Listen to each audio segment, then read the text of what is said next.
I was halfway through closing my own pool for the weekend when HOA Karen called 911 and tried to have me arrested on my property. Yeah, you heard that right. According to her, I was trespassing in the backyard I paid for, maintained, and literally owned, but that wasn't even the crazy part.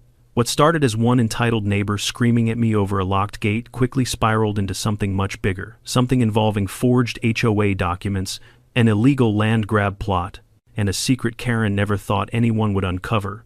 I thought she was just another nosy neighbor, with too much free time. Turns out, she was the tip of a very ugly iceberg, and the moment I discovered the truth behind her obsession with my pool, everything changed. Before we dive into the full story, tell me where you're watching from and what time it is over there. Then hit subscribe so you don't miss how this HOA meltdown finally explodes. When I first bought the house, the pool was one of the main reasons I chose it.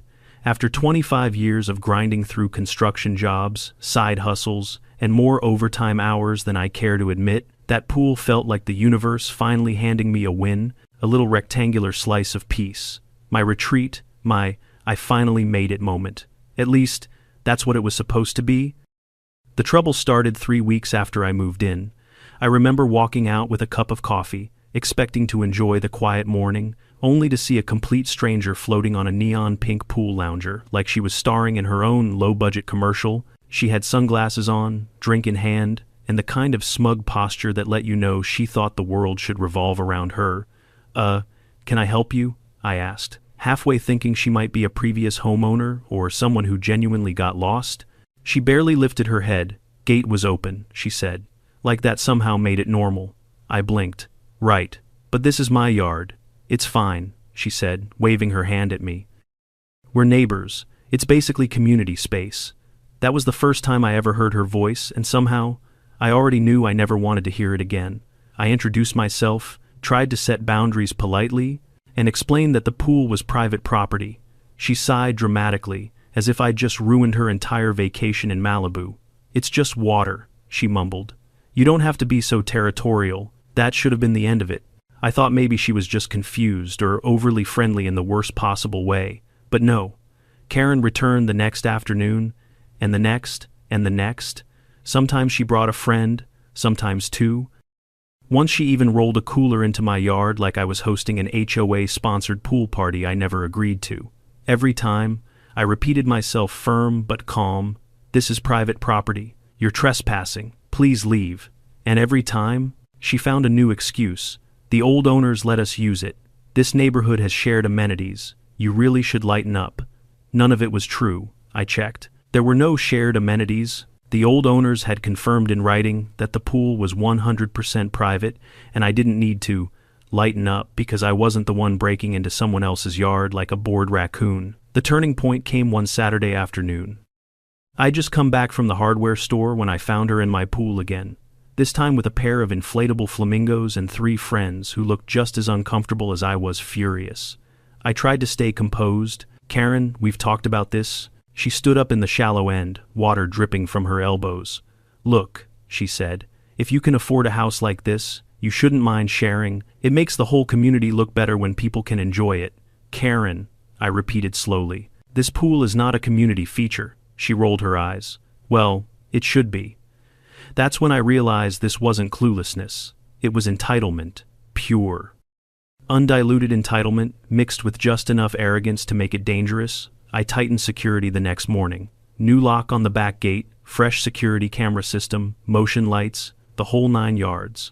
I even added a clean, bold private property sign, because apparently common sense doesn't work on everybody. For 2 days, peace returned.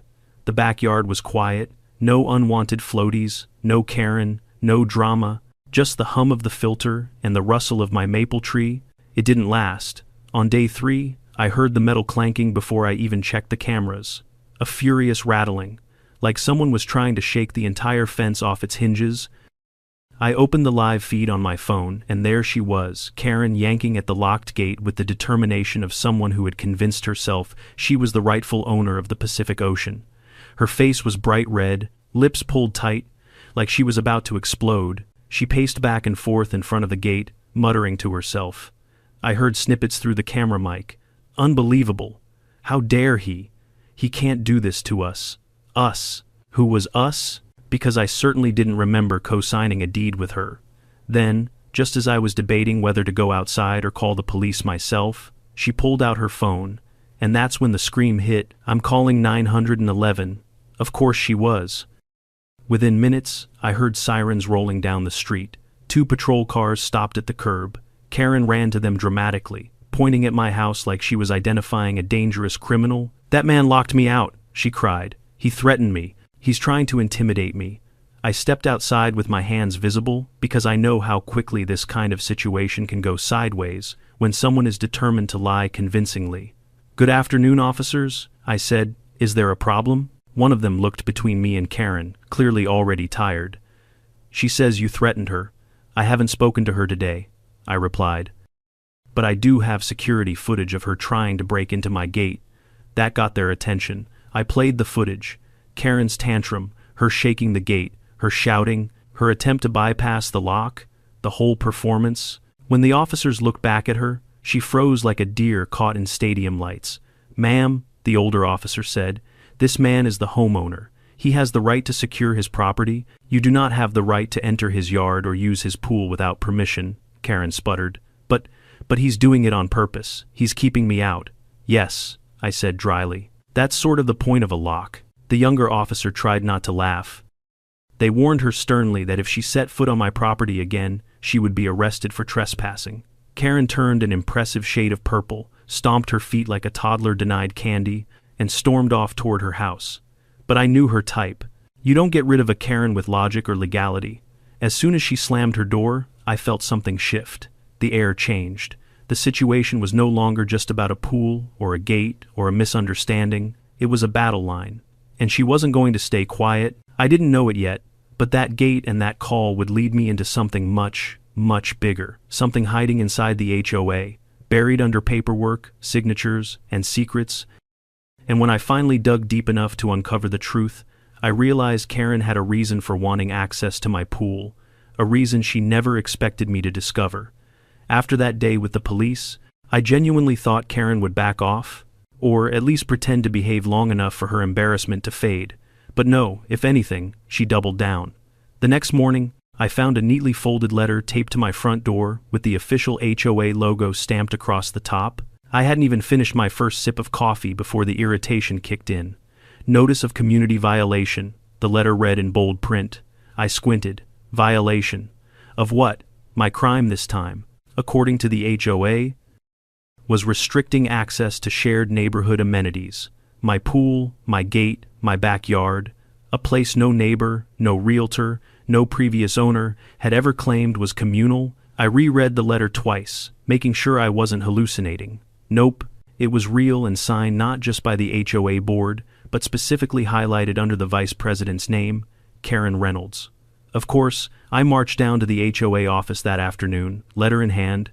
The building was only a couple blocks from my house, glass windows, spotless landscaping, and the kind of faux welcoming decor that tried too hard to look professional. When I walked in, a middle-aged woman at the front desk gave me a polite smile that immediately deflated when she saw the letter. "Oh, you're him," she murmured. "Not sure what that means," I said, "but I'm here to talk about this." She didn't even need to look at it. "The pool," she sighed. "We've been hearing about that non-stop." "Well, then maybe you can tell me what exactly this so-called violation is, because last I checked, my pool is mine." Her lips twitched like she agreed, but wasn't allowed to say it out loud. "You'll need to speak with the board. They're in a meeting." "Perfect," I said. "I'd love to join them." She hesitated, then stood and guided me down a hallway. I could hear voices before we reached the door, heated ones, familiar ones. "He can't just do whatever he wants," Karen snapped from inside. "If we let him lock the gate, what's next? People gating their driveways, fencing off shared spaces. That pool has been open for years." "Yes," someone else said, "but legally." "Legally," Karen cut in sharply. "We are the HOA. We decide what belongs to the community." I leaned into the doorframe, knocked once, and stepped inside. The room fell silent. Karen sat at the head of the table, pen in hand, posture stiff like she'd just been caught stealing cookies from a jar. The other board members shifted awkwardly, A man with silver hair, probably the president, cleared his throat. Can we help you? You can start by explaining this violation notice, I said, because the last time I checked, my pool is not a shared amenity, Karen scoffed loudly. It is now. I stared at her. Come again. She crossed her arms. The HOA is authorized to designate community features. The previous owners allowed neighbors to use it. No, I said, they didn't. Her eye twitched. And even if they had, I continued, that wouldn't magically turn my private property into a public park. The president held up a hand to silence her before another outburst. Mr. Grant. That's me, I said. Look. Karen brought this issue up to the board. She says the pool was historically accessible, so we opened an internal review. Perhaps there's been a misunderstanding. There is, I agreed. A big one. The treasurer, a thin woman with glasses, cleared her throat nervously. Do you have documents proving the pool is private? I stared at her like she'd just asked whether I had proof my own shoes belonged to me. Yes, the deed, the site plan, the appraisal. Do I need to bring the water bill too? A couple of them exchanged looks. The president sighed. We'll need to review all documentation before issuing a retraction. Karen smirked like she'd already won something. We'll schedule an inspection, she said sweetly, to determine whether the pool should remain locked. I raised an eyebrow. You don't inspect private property. We do now, she snapped. If there's a dispute, no, I said calmly. You don't, and you won't.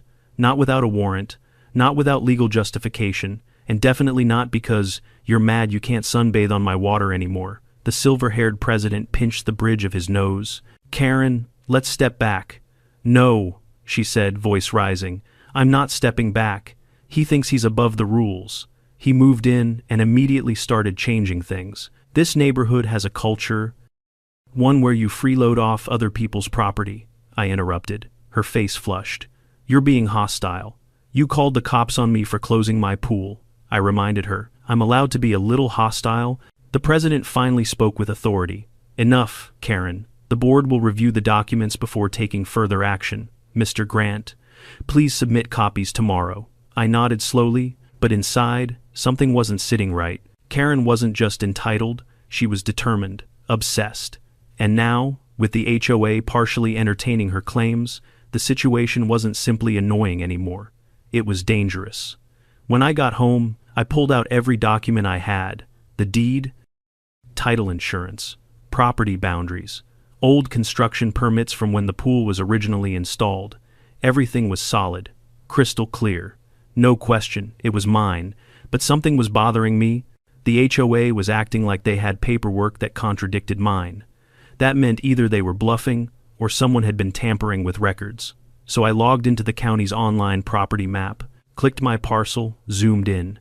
At first glance, everything looked normal until I noticed a tiny dotted line around the pool area, labeled Shared Utility Access. Pending update, pending update. I hadn't filed anything. I hadn't requested anything. Nobody had asked my permission for an update. That little dotted boundary didn't appear in any of my physical documents, but here it was on the county map. My stomach tightened. I dug deeper, opening old revisions of the same map, accessible through the county archive. The dotted line wasn't there 2 years ago, or 5 years ago, or 10. It appeared only recently, and the descriptor, pending update, was dated 3 months before I even bought the property. Someone had tried to redraw the boundaries. Someone had tried to change my pool into a shared resource. Someone had submitted something to the county, and it sure as hell wasn't the previous owners. I checked the digital signature on the submitted request. My heartbeat paused. It belonged to an HOA board member, Karen's close ally, a man who had resigned from the board 5 years ago, meaning the digital authorization was impossible, forged. Suddenly, the violation letter didn't feel like intimidation. It felt like the HOA testing whether I'd push back, seeing if I'd roll over, seeing if I'd accept their interpretation of the rules, but they had already planned this. I scrolled further until I found an internal HOA proposal leaked through a public meeting summary. The document referenced a future project, Community Wellness Initiative, Phase 1. Phase 1 included potential acquisition or reclassification of shared pool facility. Shared pool facility, my pool, my backyard, my property. This wasn't about Karen wanting to swim. This was about control. This was about money. This was about the HOA positioning themselves to take quietly, slowly, legally something that had nothing to do with them, and everything to do with boosting property values and justifying massive HOA dues increases. Karen's tantrums weren't random. They were strategic. I sat back in my chair, adrenaline creeping beneath my skin. She wasn't just a loud neighbor with no boundaries. She was part of something bigger, something the HOA hoped no one would notice. But they made one mistake. They underestimated how far I'd go to protect what was mine. I didn't sleep much that night. Not because I was scared, though I'd be lying if I said the thought of an HOA forging documents didn't put me on edge, but because I was angry, not the kind of anger that explodes out of you in one go. The quieter kind, the focused kind, the kind that makes you sit at your kitchen table at 2 a.m. with a legal pad, listing every inconsistency, every suspicious detail, every lie that suddenly made too much sense. By sunrise, I had a plan, or at least, the beginnings of one. But before putting anything into motion, I needed more than theories and screenshots. I needed proof, real, undeniable, legally explosive proof. The county clerk's office opened at 9. I walked through the doors at 8:58 with a folder under my arm and determination in my step. The receptionist was a thin man with round glasses and the weary expression of someone who'd spent too many years dealing with confused citizens and overdue tax bills. "Morning," he said. "How can I help you?" "I need access to property filings for Parcel 14B, I said. "Full history, digital, and print." He blinked. "All records?" "Yes, everything." He raised an eyebrow but didn't push. "Give me a few minutes." He typed quickly, adjusting his glasses. After a moment he frowned. "That's strange. What is—" "Your parcel has 2 different boundary reports filed in the past year. One of them isn't showing as finalized, and the digital signature on the update request." He squinted at the screen. "This belongs to someone who isn't even listed as an active HOA officer." I played dumb, weird. "Could be an old signature on file." He shook his head. "Nope. The county wipes expired signatures from our system once an official's term ends. That's protocol." End quote. Meaning the only way a former officer's signature appeared was if someone manually re-uploaded it. "Can I get a printed copy of both reports?" I asked. He hesitated. "Normally, I'd need a written request. But since you're the property owner, I can print them." 5 minutes later, I was sitting at a table with 2 maps laid out in front of me. The first showed my property exactly as it should be. Clean lines, accurate boundaries, clear labeling. The second was almost identical, except for the dotted line around my pool, and a notation declaring the area a shared use improvement zone. But what made my blood pressure spike wasn't the dotted line. It was a handwritten note at the bottom of the second map, pending HOA review and community vote. The date, 6 months before I bought the house. The previous owner never mentioned any of this, not one word, and that's because nothing had been finalized. The HOA had attempted to start the process but didn't actually have legal authority to follow through. When the previous owner moved, the initiative should have died. But Karen didn't let it die. She revived it, and she got sloppy. I scanned the old meeting transcripts the clerk provided. In an HOA meeting from the year prior, Karen had stood up and said, "If we want to move this neighborhood forward, we need shared facilities. That pool is wasted as a single-owner feature." There it was, not even subtle. But here's where things got interesting. The president at the time, an older guy named Martin, had shut the idea down. His exact words, "Private land is off limits. We're not touching that." 3 months after that meeting, Martin stepped down, citing health reasons. The new president stepped in someone much more malleable, someone far more connected to Karen. And then, almost immediately, the forged signature appeared on the county filing. Everything clicked into place like puzzle pieces, snapping together. The fake digital signature, the mysterious dotted boundary, the community project proposal, Karen's obsession with the pool. It wasn't just entitlement, it was groundwork. It was strategy. I thanked the clerk, left the building, and sat in my truck for a long moment, breathing through the mix of adrenaline and fury flooding my chest. I wasn't just dealing with a nosy neighbor anymore. I was dealing with a coordinated effort to take something from me, and they thought I wouldn't notice. They thought I'd roll over, or get intimidated, or just accept whatever the HOA decided. Not a chance. The next stop was the county surveyor's office. If the HOA had been tampering with documents, they might have tried altering survey records too. The surveyor, a stocky man with a friendly beard, recognized my parcel number immediately. "Oh yeah," he said, flipping through a drawer. "This one came across my desk a few months ago. Did you approve an update?" I asked. He paused. "No. The request didn't include the required signatures." It got rejected. Signatures from who? The homeowner. He gave me a pointed look, and the adjoining neighbors.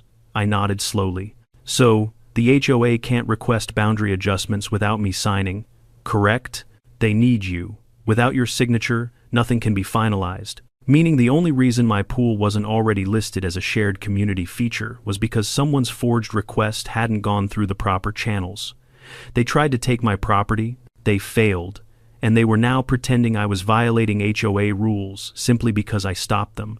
I drove home with a file full of evidence. Real evidence, hard evidence, the kind that doesn't get brushed off with miscommunication or committee review. They played with legal fire, and fire has a funny way of burning the person holding the match. When I pulled into my driveway, Karen was already outside, standing on her lawn with her arms crossed like she'd been waiting for me. Her eyes narrowed. "You went to the county," she said, matter-of-factly. I didn't bother asking how she knew. HOA busybodies have a sixth sense for things that aren't their business. "I did," I said, "and I found some interesting things." Her jaw tightened. "Whatever lies they told you." "They weren't lies." I cut her off. "But nice try." She took a step forward. "You can't fight the HOA. I can fight fraud," I said, "and I can win."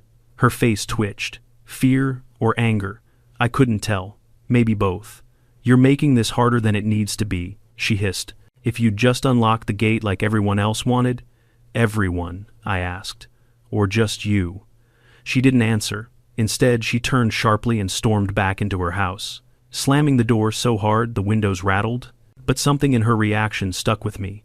It wasn't just defensiveness, it was panic. Karen wasn't worried about losing pool access. She was worried I'd expose something.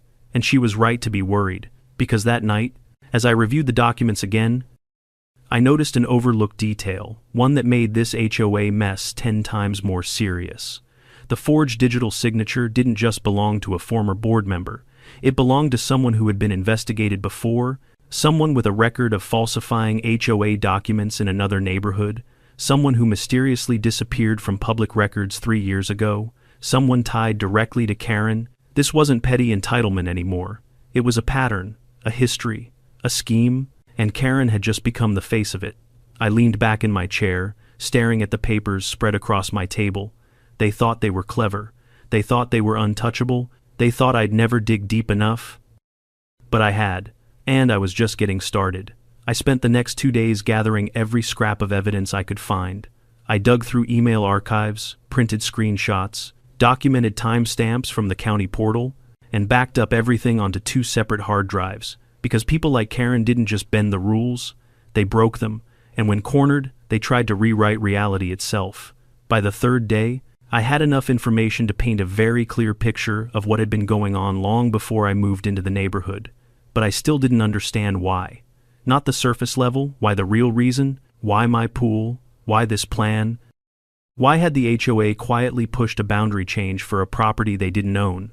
That question gnawed at me until I stumbled on something I hadn't noticed before. Buried in the HOA's annual meeting notes from 2 years ago was a reference to a failed community project proposal titled the Ridgeview Wellness Expansion. It outlined an ambitious plan: yoga deck, spa area, small clubhouse, and community fitness zone.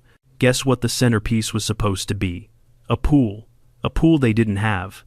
The HOA hadn't been able to fund a new pool construction, and the land they owned wasn't properly zoned for recreational water facilities. So they did what any desperate, overreaching HOA might do. They looked for a pool they could steal, and mine wasn't just convenient, it was perfect. Perfect location, perfect size, already built, already landscaped, right on the edge of what they wanted to market as the Central Wellness Corridor. My backyard was worth tens of thousands to the HOA. In future development value, maybe more. Suddenly, Karen's behavior made complete sense. All that nonsense about neighborhood culture and accessibility wasn't emotional reasoning, it was strategy. No wonder she pushed so hard. I wasn't blocking her swim time. I was blocking the HOA's entire expansion plan. The next step was to confront them formally, quietly, legally, without giving them time to bury anything else. So, I booked a meeting with a real estate attorney. His name was Tom Reeves. Tall, calm, mid-50 seconds, the kind of guy who had seen every HOA trick in the book and wasn't impressed by any of them. He skimmed the documents I brought, eyebrows tightening as he flipped page after page. "This isn't just suspicious," he said. "This is illegal, multiple counts. Can we stop them?" I asked. He smiled slightly. "Oh, we can do more than stop them. We can put them in a corner they can't climb out of." Tom explained the game plan clearly. "First, we'd file a demand for records from the HOA under state transparency laws. They'd be legally obligated to provide every document, every vote, every correspondence related to the boundary adjustment. Second, we'd challenge the validity of the forged signature with the county and flag the filing as potentially fraudulent. Third, we'd notify the title insurance company, which would trigger their legal team to investigate because tampering with property boundaries can invalidate insurance coverage. And fourth, we'd give the HOA one chance to withdraw all claims and issue a written apology. If they refused, we'd sue. And we would win." Tom leaned back. "Trust me, Mr. Grant, they don't want this fight." I left his office feeling something I hadn't felt in weeks. Control. For the first time since Karen stepped into my pool, I wasn't just reacting, I was moving forward. That evening, I emailed the HOA board, a formal notice requiring production of all documents tied to my property. I CC'd the attorney, I CC'd the county office, I even CC'd the previous owners, just for good measure. Then I sat back and waited. It didn't take long. The next morning, there was a knock on my door, not a gentle one. I opened it to find the HOA president and 2 board members standing on my porch, looking like they'd just walked out of a funeral. Karen wasn't with them, which was either a blessing or a sign she was cooking up her own brand of chaos. "We need to discuss your email," the president said stiffly. "That's what I expected," I replied. "Come in." We sat at the dining table. The president cleared his throat. "This escalation isn't necessary. There's been a misunderstanding." "No," I said, "there hasn't.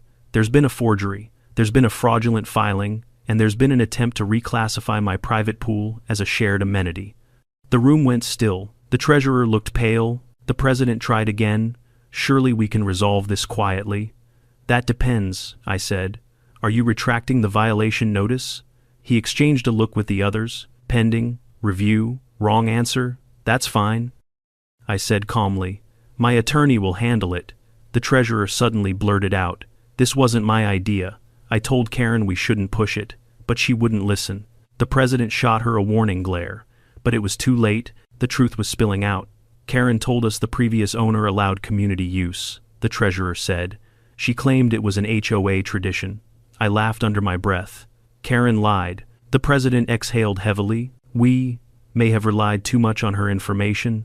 "Then you'll fix it," I said. "All of it. Every filing, every violation, every internal note referencing my property." The president folded his hands. "We'll review the documents and respond formally." "Great," I said. "Please do." They left looking like they'd aged 5 years. As I closed the door, a new feeling settled in my chest. Not relief, exactly, but anticipation. Something told me this wasn't going to end with a polite retraction. And I was right.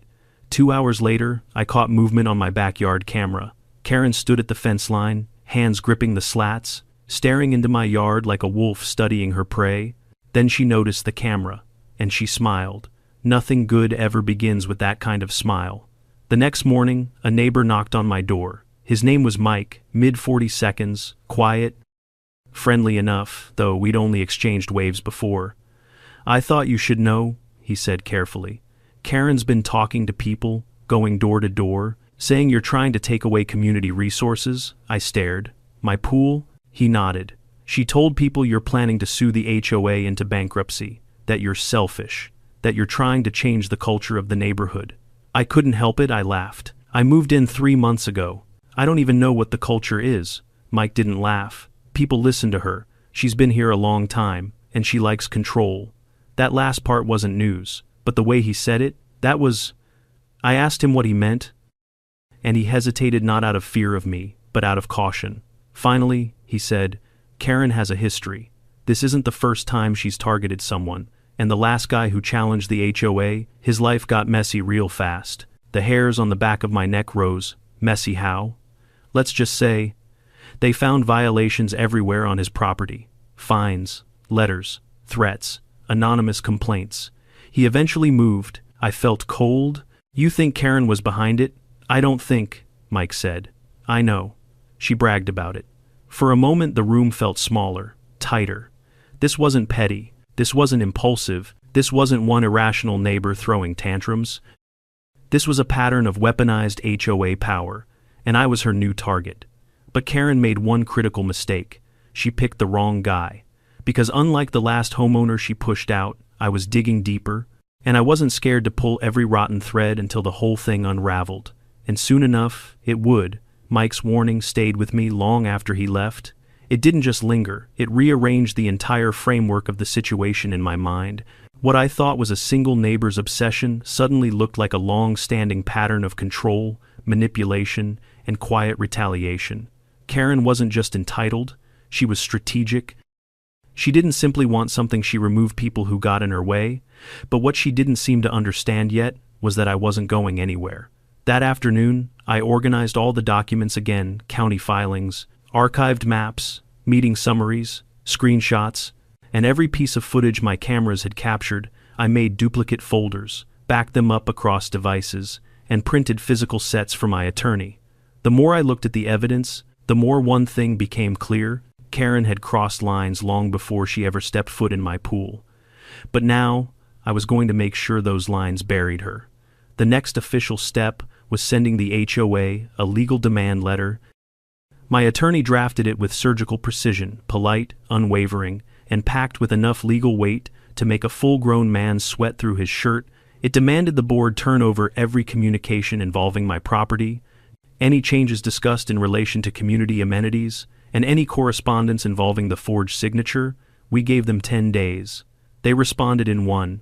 At 8:17 the next morning, my inbox pinged with a message titled, HOA Records, Partial Fulfillment, Partial. That was never a good sign. I opened the attachment, expecting a few spreadsheets and meeting notes. What I found instead was a carefully curated collection of sanitized documents, things they wanted me to see, not the things I asked for. Missing emails, missing drafts, missing minutes from multiple executive meetings, and strangest of all, missing any reference to the boundary change proposal. It was too clean, too intentional. Someone had scrubbed these files. I forwarded everything to Tom, and within minutes he called me. They're hiding something, he said, and hiding things in response to a records request is a violation in itself. What's next? I asked.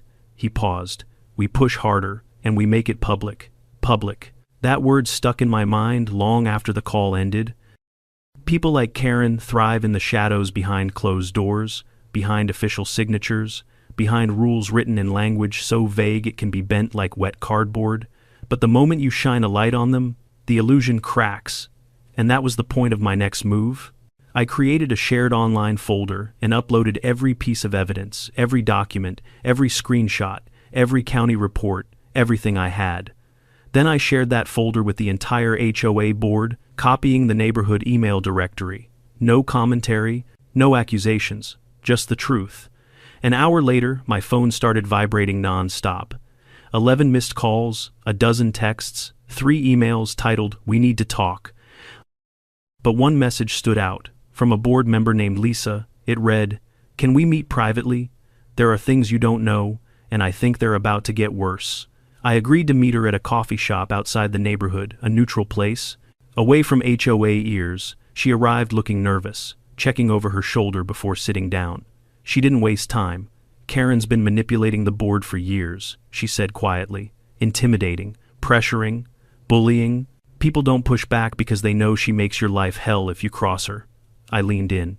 "Why target my property?" Lisa exhaled. "Because Karen made promises, big ones. She told the board that if they supported her vision, she'd secure funding, get community backing, and move the HOA into a new era. She claimed she had connections with county officials. She even said she could streamline the process by filing documents herself, and they believed her." I asked. "She's persuasive," Lisa admitted, "and relentless, And, when she wants something, she digs in until everyone's worn down. I thought about the rattling gate, the screaming, the lies to the police. Yes, relentless was accurate, Lisa continued. But she also falsifies information. She brings in documents, claims they're from the county, and threatens to report board members who question her. People went along with it to avoid conflict. Did she forge the signature? I asked. Lisa hesitated, but not for long. She did, or she had someone do it. But it wasn't the board. Most of them didn't know anything about it. Do you have proof? I asked. She swallowed. I have emails, messages she sent me and others, plans, drafts, even voice notes. I didn't hand them over to your attorney yet because, well, honestly, I was scared.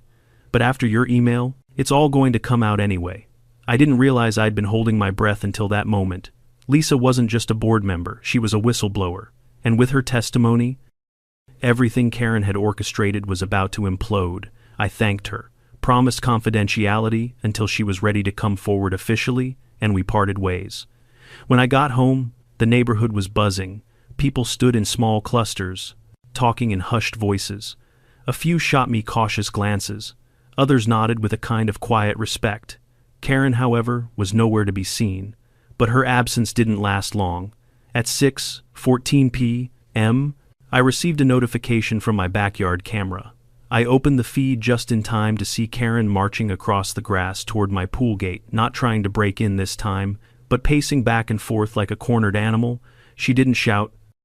She didn't shake the gate. She didn't even touch it.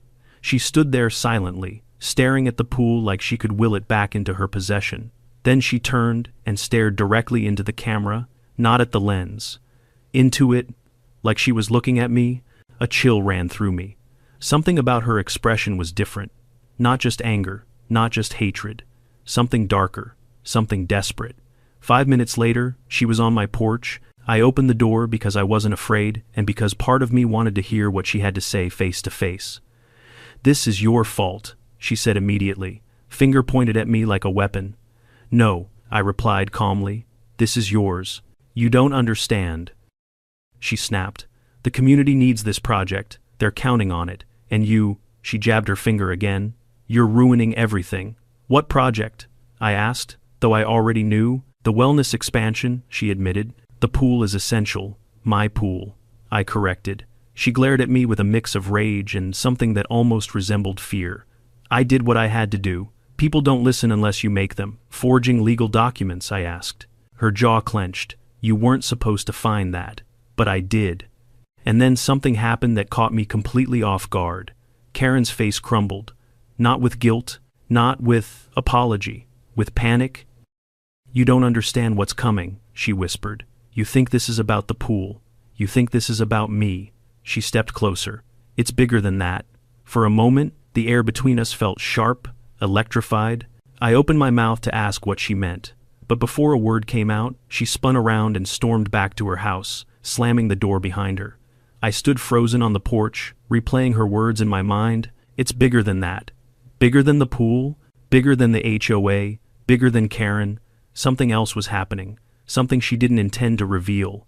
And now that I knew, I wasn't backing down. I was going to find out exactly how deep this went. Karen's last words didn't leave my mind for a second. "It's bigger than that. Bigger than the HOA, bigger than her obsession with my pool, bigger than forged signatures and doctored county filings." The more I replayed that sentence, the more it felt like a warning, not for my sake, but for hers. People don't panic like that unless something is collapsing behind them. The next day, I woke up to an email from Lisa. "I'm ready. I'm sending everything." Attached were 34 files. Emails, screenshots, board meeting drafts, and most damning of all, voice messages from Karen herself.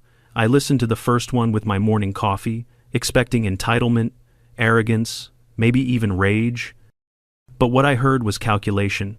"We move forward regardless of homeowner consent," Karen said in one voice note. "Once the boundary change is approved, legal challenges will be too expensive for him to pursue. He'll give up." In another, "The board will vote how I tell them to vote. They always do." But the final recording, the one Lisa marked urgent, was the nail in the coffin. Karen's voice sounded frantic, almost feverish. "We need the expansion finalized before the audit. If they find out where the funds came from, or where they went. I'm done. Funds, audit, that was new. I forwarded everything to Tom. His response came within minutes. Call me, now. When he picked up, his voice was sharper than usual. This isn't just a boundary dispute anymore, he said. This is financial misconduct, possibly fraud, by Karen, by the HOA board, or at least the part she controls. That matched what Lisa hinted at during our meeting. But hearing it from a lawyer was different, he went on. I've reviewed the HOA budgets from the last 3 years.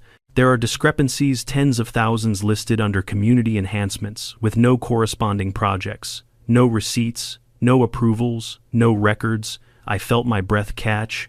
You think they use the funds to push the pool project? Or worse, he said. Karen may have embezzled funds and was hoping the expansion would justify the missing money once it was completed. Suddenly, everything clicked into place. Karen didn't want my pool, she needed it. She needed a physical asset to show for the money that had already disappeared. If the expansion was completed, she could reroute the budget, bury the missing funds under construction expenses, and everyone would assume the money went exactly where it should have. But because I stopped her, because I locked my gate, because I pushed back, she had no place to hide what she had stolen. And now, that desperation I saw in her eyes, it made perfect sense. Karen wasn't fighting for power. She was fighting for survival. The next 72 hours were a whirlwind. Tom filed official notices with the county and the state oversight department. Lisa provided a sworn statement and handed over additional files. The previous homeowner confirmed in writing that the pool had never been shared. More neighbors reached out quietly, admitting Karen had bullied them for years. And then, the inevitable happened. The HOA called an emergency meeting. Not the usual monthly gathering with lemonade and a folding table in someone's driveway. A real meeting, formal, mandatory attendance. Every homeowner required to be there. The room they rented was the community center gym. They needed that much space. Word had spread fast. Whispers of fraud, illegal filings, boundary tampering. People showed up in clusters, talking in low voices. Some angry, some confused, some eager for a showdown. I walked in with Tom beside me.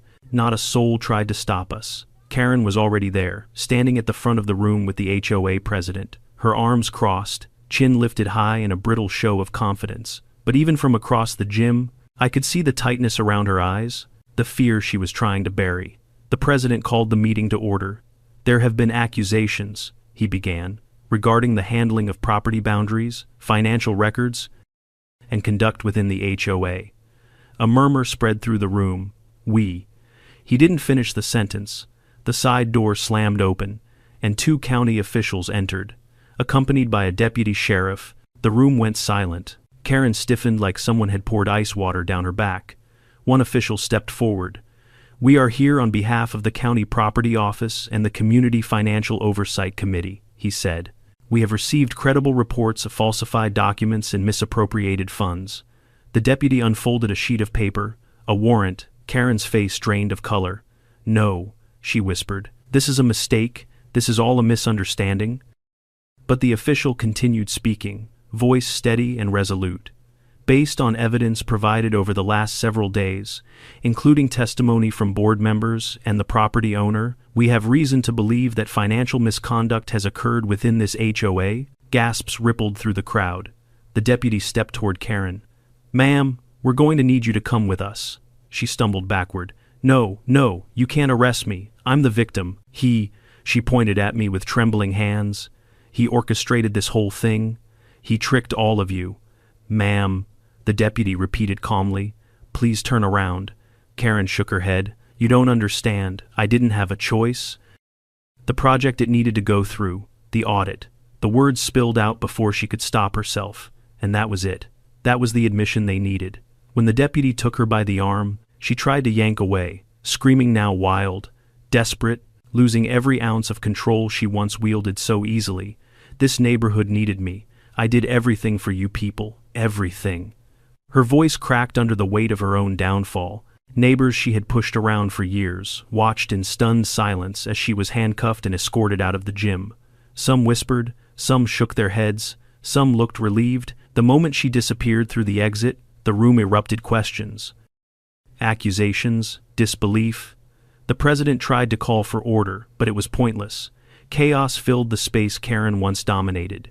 And through it all, Tom leaned toward me and said quietly, "This is only the beginning. When the financial records are fully reviewed, others may go down with her." He was right. The coming investigation would unravel every thread, every shady vote, every missing dollar, every time Karen used the HOA as her personal hammer. But for the first time in months, I felt the knots inside me loosen. Justice wasn't just coming, it had arrived. 2 days later, the HOA issued a formal apology, retracting every violation notice ever sent to me. They suspended all board activities pending a full audit and appointed an interim committee made of neutral residents, including Lisa. My pool was mine again, my property was safe, Karen's influence was gone, but the biggest shock came when the county released preliminary findings. Karen hadn't just misused funds. She had embezzled nearly $40,000 over 3 years, payments disguised as consulting fees, maintenance projects that never existed, and community enhancement plans that stopped right where my backyard began. Every dollar she stole was meant to be covered up by the pool project, and every piece of her plan fell apart the moment I locked my gate. Looking back, it's almost funny. One small lock, one cheap camera, one pushback from a new homeowner, and the entire house of cards came crashing down. But I knew one thing for certain. If Karen hadn't pushed me hard, I might never have uncovered the truth. I might never have realized how close the HOA came to stealing part of my property. I might never have met neighbors who were ready to stand up for the first time. Karen's obsession with my pool ruined her, and it saved the rest of us. In the days following Karen's arrest, the neighborhood went eerily quiet. Not peaceful, just stunned.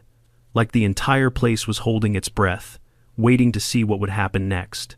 For the first time since I moved in, no one was peeking over fences. No one was complaining about lawn heights. No one was circling the block to take pictures for anonymous HOA reports. Karen's absence carved a hollow space into the rhythm of the community. After all, she had made herself the unofficial sheriff, judge, jury, and executioner of the neighborhood for years. And even though I hated everything she'd put me through, even though I had every right to feel triumphant now that she was being held accountable, I couldn't shake the strange weight pressing on my shoulders. Maybe it was the enormity of what had been uncovered. Maybe it was the realization that one person had been controlling so many lives. Or maybe it was simply because a part of me knew this wasn't truly over.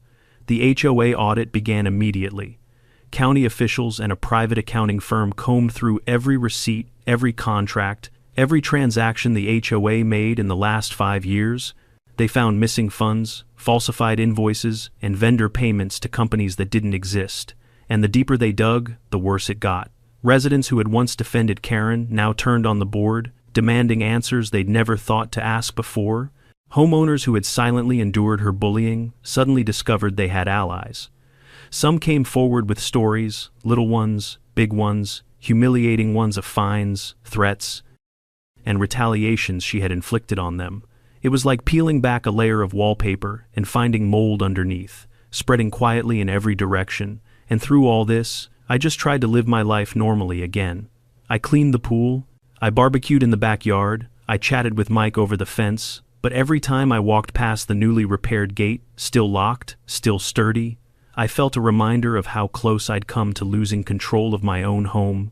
One signature, one board vote, one forged document slipping past the wrong clerk. That was all it would have taken. One evening, while I was skimming leaves out of the pool, Lisa stopped by. Her shoulders seemed lighter now, the kind of relief people feel after finally speaking the truth they've held on to too long. "We're holding a neighborhood meeting next week," she said. "A real one this time, open discussion, no intimidation. About time," I replied with a smile.